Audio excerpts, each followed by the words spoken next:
അമ്മക്ക് സന്തോഷമായ ഇനി സന്തോഷം ഉണ്ടാകാതിരിക്കട്ടെ. അമ്മയുടെ സന്തോഷാണ്.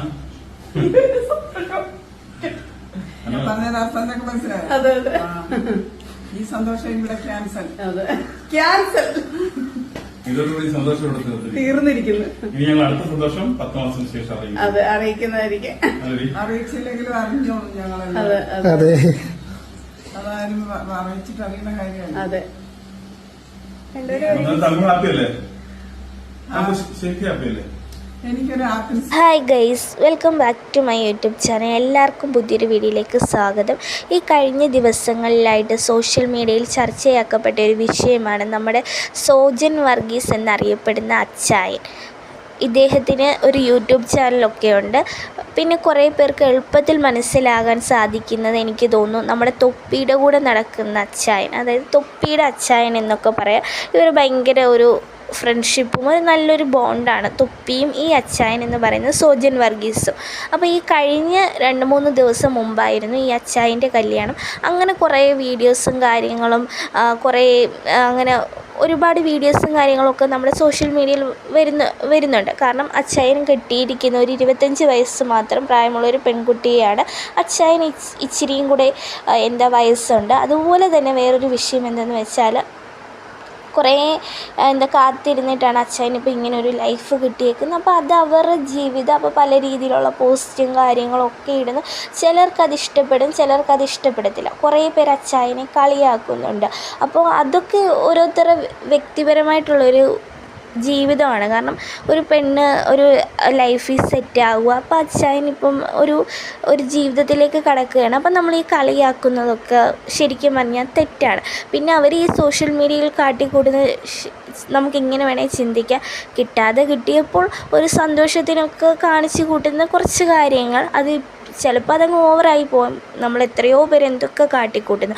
അപ്പോൾ ഇവരൊരു ചെറിയൊരു കാര്യങ്ങൾ അച്ചായൻ്റെ നമുക്ക് മനസ്സിലാവും. അച്ചായന് പെട്ടെന്ന് കല്യാണം കഴിച്ചപ്പോൾ ആ ഒരു സന്തോഷത്തിൻ്റെ പുറത്ത് കാട്ടിക്കൂട്ടുന്ന കാര്യങ്ങളെന്ന് നമുക്ക് മനസ്സിലാവും.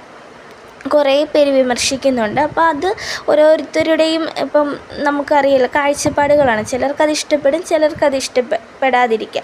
അപ്പോൾ അത് ഓരോരുത്തരുടെ വ്യക്തിപരമായിട്ടുള്ള കാര്യങ്ങളാണ്. പക്ഷെ അതൊന്നുമല്ല ഇവിടെ ഇപ്പോൾ ഇന്ന് ചർച്ച ചെയ്യാൻ പോകുന്നത്. കുറച്ച് നാളുകൾക്ക് മുമ്പേ ഇതേ അച്ചായൻ തന്നെ ഒരു വീഡിയോ ഇട്ടിരുന്നു. അച്ചായൻ്റെ അമ്മ ക്യാൻസർ പേഷ്യൻ്റാണ്, അപ്പോൾ സഹായിക്കണമെന്ന് പറഞ്ഞുകൊണ്ട് പ്രമുഖ വ്ളോഗേഴ്സായിട്ടുള്ള തൊപ്പിയൊക്കെ ഇതിന് വന്ന് വീഡിയോ ചെയ്തിട്ടുണ്ട്. വേറെ പലരും വന്ന് വീഡിയോ ചെയ്തിട്ടുണ്ട്. അങ്ങനെ ഒരുപാട് പേര് ഈ അച്ചായനെ സഹായിച്ചിട്ടുണ്ട്. എനിക്ക് തോന്നുന്നു ലക്ഷങ്ങളായിരിക്കും അച്ചായൻ്റെ ഈ അക്കൗണ്ടിലേക്ക് പൈസ പോയിട്ടുള്ളത്.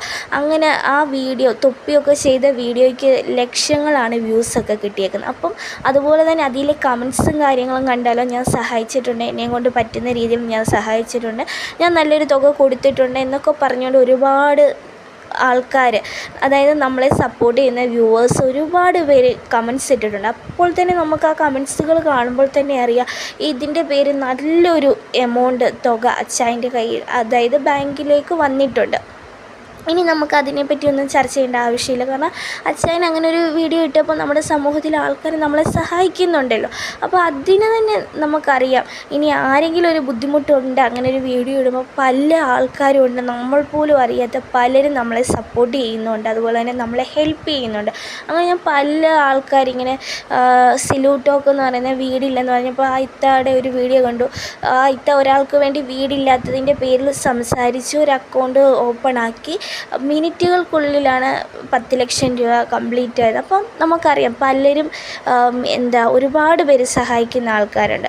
പക്ഷെ അതൊന്നുമല്ല ഇവിടെ വിഷയം. അച്ചായനെ അതുപോലെ ഒരുപാട് പേര് സഹായിച്ചു. പക്ഷേ ഈ കല്യാണം കഴിഞ്ഞ് പെട്ടെന്നുള്ള അച്ചായൻ്റെ മാറ്റമാണ്. ശരിയാണ്, ചിലപ്പം അമ്മയുടെ ട്രീറ്റ്മെൻറ്റ് കഴിഞ്ഞു, അപ്പം ലക്ഷങ്ങൾ ഇപ്പം കുറച്ച് പൈസ ബാലൻസ് വന്നു, അപ്പോൾ അത് അച്ചായന് ചിലവാക്കാം, അത് ആൾക്കാർ ഇട്ട് കൊടുത്തതല്ലേ. പക്ഷേ ഇത് പെട്ടെന്ന് തന്നെ അച്ചായൻ്റെ ആ വീഡിയോയിൽ അച്ചായൻ പറയുന്നൊരു വാക്കുണ്ട്, എൻ്റെ കയ്യിൽ 10 പൈസ എടുക്കാനില്ല, അമ്മയെ ട്രീറ്റ്മെൻറ്റ് ചെയ്യാൻ നിൽക്കുന്ന അവസ്ഥയിൽ പൈസ എല്ലാം തീർന്നു, എൻ്റെ കയ്യിൽ ഇനി 10 പൈസ എടുക്കാനില്ല, ആ അവസ്ഥയിലാണ് ഞാൻ നിൽക്കുന്നത്, അതുകൊണ്ട് എല്ലാവരും എന്നെ സഹായിക്കണം. പക്ഷേ ഇപ്പോൾ കുറച്ച് അമ്മയെ ട്രീറ്റ്മെൻറ്റ് ചെയ്ത് കുറച്ച് ദിവസങ്ങൾ, ഇത് വർഷങ്ങളൊന്നും ആയിട്ടുള്ള ഒരു കാര്യങ്ങളല്ല, ഈ ദിവസങ്ങളുടെ വ്യത്യാസത്തിൽ തന്നെ അച്ഛൻ വലിയ കാർ എടുക്കുന്നു, അതുപോലെ തന്നെ ബൈക്ക് എടുക്കുന്നു, അങ്ങനെ കുറേ ആക്ഷൻ ചെയ്തുകൊണ്ടുള്ള കുറേ വീഡിയോസും കാര്യങ്ങളൊക്കെ ഇൻസ്റ്റയിൽ പോസ്റ്റ് ആക്കുന്നു. അപ്പോൾ എല്ലാവർക്കും ആ കാറിൻ്റെ വില കേൾക്കുമ്പോൾ അവർക്കറിയാം ഓരോരുത്തർ പറയുന്നത്, അതായത് റിയാക്ഷൻ വീഡിയോ ചെയ്യുന്നവർ പറഞ്ഞതിൽ എനിക്കറിയാം, എനിക്ക് കാറിൻ്റെ ഒന്നും വില അത്ര അറിയത്തില്ല. അപ്പോൾ അവർ പറയുന്നതായിട്ട് കേട്ടു, എന്തായാലും ഇനി അച്ചായനല്ലാതെ പൈസ, അതായത് നമുക്ക് CC ഒക്കെ ഇട്ടെടുക്കാമല്ലോ, അങ്ങനെയാണെങ്കിൽ പോലും ഒരു 8 ലക്ഷം രൂപ അങ്ങനെയൊക്കെ കൊടുത്തെങ്കിലേ ആ വണ്ടി കിട്ടത്തുള്ളൂ. അപ്പം അതിനൊക്കെ എവിടെ നിന്നാണ് പൈസ? ഒരു 10 പൈസ പോലും ഇല്ല എന്ന് പറഞ്ഞ അച്ചായൻ ഇത്രയും പെട്ടെന്ന് കാർ എടുക്കുന്നു, ബൈക്ക് എടുക്കുന്നു. അപ്പോൾ അച്ചായൻ്റെ ഒരു ഒരു ജീവിത സ്റ്റൈല് തന്നെ മാറിയിരിക്കുന്നു. അപ്പം അത് പലരിലും അതൊരു ക്വസ്റ്റ്യൻ മാർക്ക്, അതായത് ജനങ്ങൾ കൊടുത്ത പൈസയിൽ നിന്ന് തന്നെ പിരിച്ച പൈസയിലാണ് അച്ചായൻ ഇപ്പോൾ ഇങ്ങനെ ഒരു ജീവിതം നയിക്കുന്നത് എന്ന്. അതുപോലെ പല ആൾക്കാർക്കും ഇതിൽ പങ്കുണ്ട് എന്നും പലരും പറഞ്ഞ് ഞാൻ കേട്ടിട്ടുണ്ട്. അപ്പോൾ ഇതിൻ്റെ സത്യാവസ്ഥ എന്താ എന്നറിയത്തില്ല. എന്തായാലും കുറേ പേര് റിയാക്ഷൻ വീഡിയോസും കാര്യങ്ങളൊക്കെ ചെയ്തിട്ടുണ്ട്. അപ്പോൾ അച്ചായൻ ഇതിനൊരു ക്ലാരിഫിക്കേഷൻ കൊടുക്കുമായിരിക്കും. എന്തായാലും വീഡിയോസും കാര്യങ്ങളും ഇറങ്ങിയിട്ടുണ്ടല്ലോ. അപ്പോൾ ഇതിൻ്റെ സത്യാവസ്ഥ എന്താണെന്ന് അച്ചായൻ പറയട്ടെ.